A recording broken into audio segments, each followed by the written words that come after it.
Bağlantımız var. İlahiyyatçı Tural İrfan'la bir bağlantımız olacaq. Ramazan ayının gəlişi ilə paytaxt restoranlarında iftar süfrələri təşkil olunur. Bəzi restoranlarda qiymətlərə baxırsan ki, fantastikdir.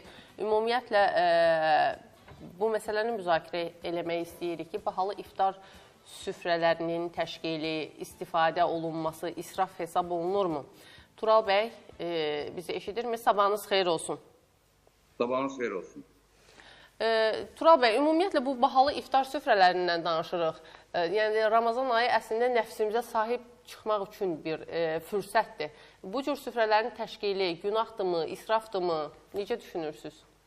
Din nə deyir? Salamlayıram mən də dəyərli izləyicilərimizi. Ancaq bu iftar süfrələri bilirsiniz ki, Ramazan ayında savab əməllərdən biridir. Yaxşı olar ki, insanlar, imkanlı şəxslər demək, iftar süfrələri açsınlar, təşkil etsinlər. Bu, eyni zamanda ehsan xarakteri daşıyır. Ancaq bundan sui-istifadə edən insanlar var ki, tutaq ki, əsasən də bu ticarət sahəsində biz bunun şahidi oluruq mütəmadi olaraq. Bu kafelərdə, restoranlarda demək, adını iftar süfrəsi qoyub, təbii ki, bunlar bir biznes sahəsidir. Buna indi heç kimin iradı yoxdur. Bunlar demək, məhsul satırlar, insanlara yemək təklif edirlər. Ancaq bunun adını iftar süfrəsi qoyursansa, bu artıq pullu olmamalıdır. Yəni, o bəzən Qurban bayramında da yazırlar, qurban əti pulla satırlar. Yəni, insanlarda bir qəribə fikir formalaşır ki, yəni qurban əti pulla satırlarmı? Bu da onun kimi bir şeydir ki, iftar süfrəsidirsə, bunu sən havayı verməlisən. Tutaq ki, indi bir çox ölkələrdə, müsəlman ölkələrində var, həmçinin bizim ölkəmizdə də müxtəlif səxavətli insanlar var ki, bu iftar süfrələri açılır və yaxud da kafe restoranlarında indi imkanları daxilində ayda 3 dəfə, 5 dəfə, 10 dəfə pulsuz iftar verirlər.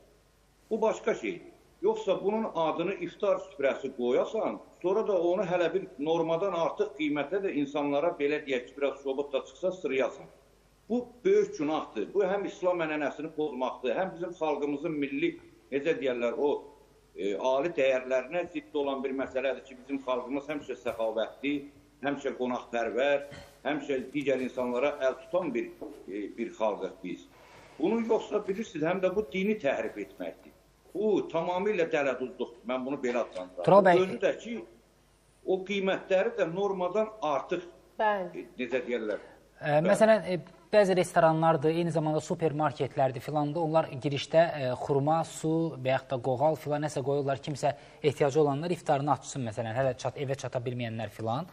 Bu var, amma məsələn, restoran deyirsinizsə, o biznes subyektidir və o sahibkardır, o oradan qazanmalıdır da, orada işçi işlədir, o işçi evində çörək aparmalıdır da. Qazansın da bu dəfə də savab qazansın. Amma savab üçün də kiçik bir şeylər qoyurlar, amma o yeməyini satmalıdır da. Sizcə o qədər, nə qədər adama neçə gün pulsuz verə bilər? O qədər pulsuz versə batar axı restoran, yox? Müəllim, mən demədim ki, həmişə pulsuz versin. Bayaq fikir verdinizsə, izah etdim ki, imkanı daxilində 3 dəfə, 5 dəfə, 10 dəfə eləyə bilən eləsin, eləyə bilməyəndə canı sağ olsun. O xurma ilə, filanla da onlar da gözdən pərdasmaq üçündür. Çoxu insanların diqqətini cəlb eləməkdən ötürüdür. İndi biz ilahiyyatçıyıq, bu şeyləri çox gözəl analiz edirik ki, o savab məqsədi daşımır.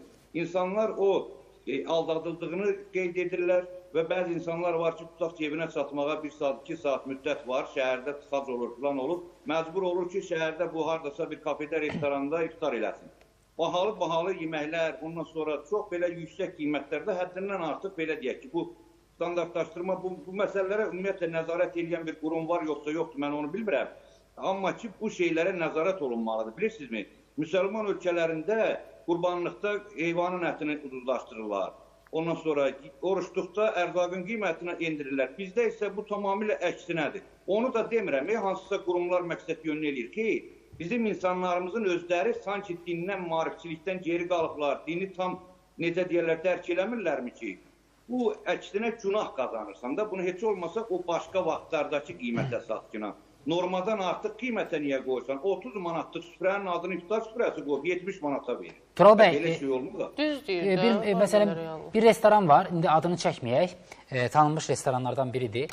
İftar menüsü bir nəfər üçün 90 manatdır. 2 nəfər orada iftar açsa 180 manat pul verməlidir. Restoran da bilirsiniz nə deyir? Deyir ki, tələbat var da, gəlirlər. Yəni, imkanlı, varlı kateqoriyaya auditoriyan var, onlar gəlir iftarını açmaq istəyir burada. Müəllim, üzr istəyirəm, bir kəlmə haşiyə əlavə edeyim. İslam ənənəsinə görə, bilirsiniz ki, bu iqtisadiyyatla bağlı da İslamın hökmləri var, necə deyirlər, tövsiyələri var. Alverin də öz qaydaları var. İnsan aldığı məhsulu ki, satacaqdır, onun mayasının 3-dən 1-dən artıq üstünə qoya bilməz. Bir məhsulun 1 kiloqramını 3 manata alıbsa, onu 4 manata sata bilər. Orada tələbat tutaq ki, 10 manata da ola bilər. Sən 10 manata da satsan, onu alacaqlar. Amma bu haramdır. İslam dini bunu qadağan edir. Ancaq bizim bu kafe sahibləri, restoran sahibləri isə deyir ki, yox, tələbat var, bunu 15 manata da yiyəcəklər. Ona görə mən satıram. Artıq bu dələduzluqdur, bu böyük günahdır. Yəni, bunu mən mənəvi tərəflərini deyirəm. Bəli. İqtisadi, sosial tərəflərini aidiyyatlı qurumlar, mütəxəssislər onu tədbirini görə bilər. Çox üzr istəyirəm. Məsələn, elə insanlar var ki, məsələn, evində də hər cür şəraiti var, işdən evə də vaxtında çata bilir, amma özü istəyir ki, getsin restoranda, o siz ailə ilə, qonaqlarla otursun. Maya dəyərindən artıq olan iftardan açır. Həmin adam da israf etmiş sayılır, günaha batır, yoxsa? Bəli, israf etmiş sayılır. Çünki İslam dininin oruçluğunun görünür mahiyyətini dərk etməyibdir həmin şəxs. Çünki oruç ayında insanın yalnız özünün ac qalması nəzərdə tutulmur. Başqalarına səxavət göstərməlidir. Necə deyərlər, orada gedib 50 manat artıq xərclədiyi pulu 5 nəfər kasıba verə bilər, bölüb hərəsinə 10 manat. Məsəl üçün deyirəm, başqa cür sahədə insanlara yardımcı ola bilər. Yəni, bu ay səxavət və təvazükarlıq aydır, təkəbbür və yekəxanalıq ay deyil ki, mən gedim filan bahalı restoranda iftar edeyim.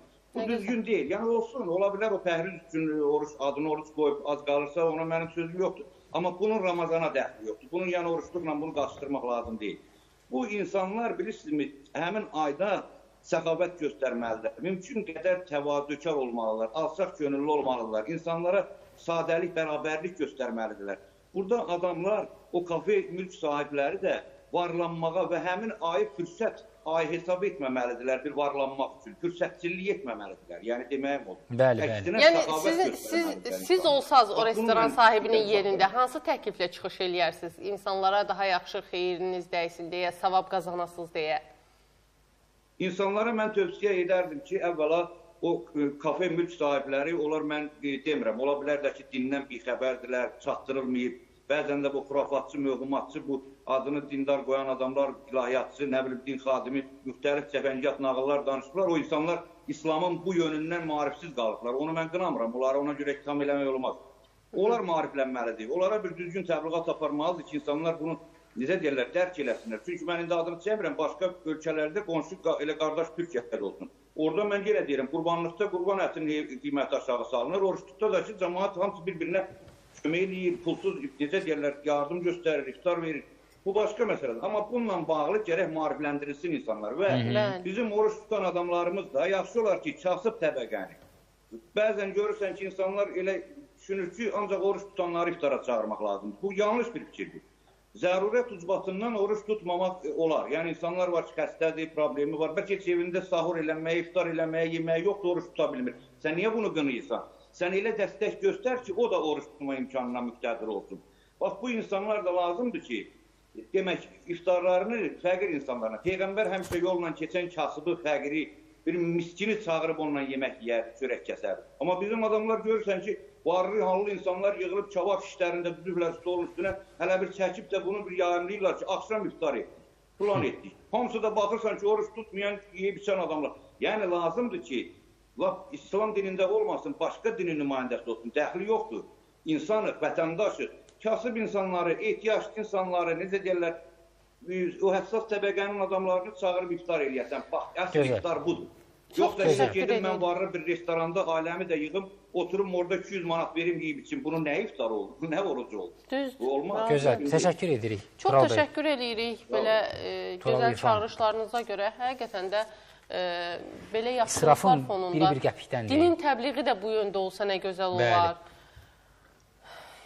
Amma kimə deyəsən, nəyə deyəsən? Yəni, kiminsə imkanı yoxsa demirəm. Bəlkə kimsə restoranı təzə açıb, o imkanı yoxdur hələ ki, iftar edir. Bilirsən, amma nə bilim. İftar da bəzən, ümumiyyətlə bu cür hadisələr, yəni hadisə dediyimizdən Ramazan bayramı, Novruz bayramı, 8 mart, nə bilim, 14 fevral, belə önəmli günlər restoranlar üçün də bir fürsətə çevrilir ki, satışlarını artırsınlar. İndi o bir bayramları başa düşdük də, bu Ramazan ayıdır, müqəddəs ayıdır. Burada insan nəfsinin sınağa keçirilməsi məsələsi var. Nə bilim, bunu heç olmasa reklam PR-a eləsinlər də. çevirirlər. Məsələn, hər restoran öz olduğu o yaxın ərazidə güya yoxdur ki, nə bilim, o səhər küçələri təmizləyən insanlar var, o ərazidə olan imkansız adamlar var. Hamı öz yaxın çevrəsini bilir də, buralarda kimlər yox. Olmazmı ki, məsələn, ayın bir günündə bir restoran onları çağırsın, dəvət eləsin, iftar süfrəsi təşkil etsin? Nəyə pis olar? Əlbəttə gözəl olar, əlbəttə ki.